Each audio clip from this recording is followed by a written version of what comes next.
witnessed Dr. Felton once again hack a Diebold TS machine. He also mentioned that unsuspecting poll workers can, in fact, insert software, malicious software, into machines.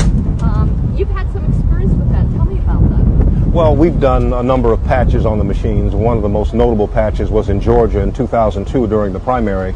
We were provided a patch to put into the system that was supposed to fix the clock. But it came to me that there was no clock fix involved at all. The clock still would not keep time after I patched 56 machines. Who told you to install this patch? I was provided this patch by the president at that time of Diebold Election Systems, Bob Urosevich. And were you told to, if it was a clock patch, as you thought, were you told to install it in all the machines in the county or just some machines? Well, I had a set of machines that I was in charge of, and that was the instruction I was given, install it in those machines. Now, you mentioned that you were hired as a contractor to oversee the setup of the elections, to educate the polling workers, correct? More so voter education, and my assignments as election day arrived, I was converted, so to speak, into a technician.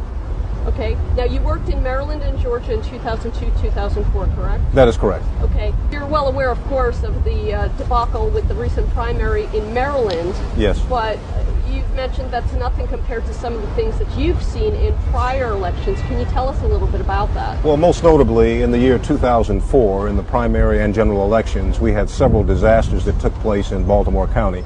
When I say disasters, that means that cards were erased. This memory card that is so precious because it contains the votes, they were erased, and we had difficult times recovering them.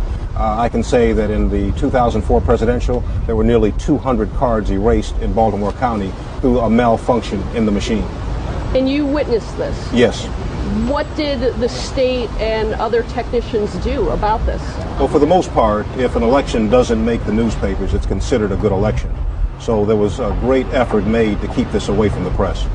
Now, the problems with the machines, and you know about the hacking, are some of the fixes with the issues in 2004 with the touchscreen machines? Maryland says they claim that they fixed them, but do you see the similar pattern of problems happening with this primary, with the screen freezes, the lost votes, the addings of votes, because you've witnessed that in prior elections, correct? After 2004 and some of the memorandums that came out concerning errors in the system, I have come to believe that these errors are now permanently embedded into the system, and the system needs to be replaced completely. You also mentioned that going into 2004, that Diebold officials as well as the state were expecting problems with the election, the primary and the general election, and that they gave workers and technicians a list of what to do if there are errors on the screen. Tell me a little bit about that. Yes, we received a memo a few weeks before the election, things that we were being warned to watch out for. One of those things was a possible system failure that would erase memory cards in the machines, in each touchscreen. And it was a very complex instruction. There were about 10 different errors that could occur, and lo and behold, those errors did occur on both the primary and the general election. What were you expected to do if errors came up on the machines?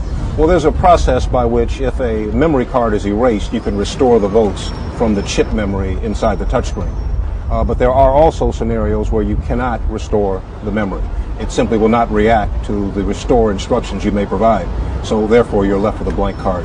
Diebold hires people, weeks before the election to help with the polls. These are not trained technicians, correct? Yes, they're basically hourly workers. They're hired off some of the internet employment sites, and they're given 1 or 2 day jobs. And yes, they're not trained properly. What happens on election day is really that the corporation takes over the election and handles all the field work.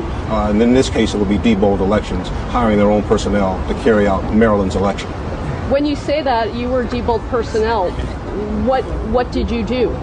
Well, we were personnel that was assigned to a certain number of precincts. So on election day, we were to go out and make sure those precincts opened and closed efficiently. So there were a number of tasks that we do. Some of them are really jobs for state personnel to do, but we were given the authority to do them.